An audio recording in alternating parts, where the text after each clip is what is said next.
હું કોઈ બીજા જ્ઞાતિ અથવા સમુદાયના લોકો જો મહાનગરપાલિકામાં મેયર બન્યા છે તો હું એના વિરોધમાં નથી. હું બધાને સાથ લઈને ચાલવાવાળા માણસ છું. પણ મારે આટલી કહેવું છે કે જો અમદાવાદમાં મેયર કોઈ બીજા જ્ઞાતિના લોકો બન્યા છે તો સુરત અથવા વાપીમાં મેયર ઉત્તર ભારતીય. જો વાપીમાં કોઈ બીજા જ્ઞાતિના લોકો મેયર બન્યા છે તો અમદાવાદમાં મેયર ઉત્તર ભારતીય. તો ઉત્તર ભારતીયોથી હું અપીલ કરું છું કે સંગઠિત થાઓ. જો સંગઠિત થશો,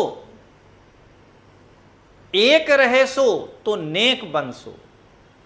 અને ઉત્તર ભારતીયોને જે દંડકના પદ મળ્યા છે આ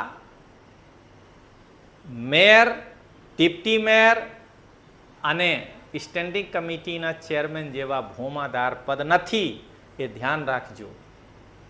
તો હવે ઉત્તર ભારતીયો 2.5 વર્ષ પછી કોઈના કોઈ મહાનગરપાલિકામાં મેયર પદ ઉપર જોવા મળે, આના લીધે સંગઠિત થાઓ.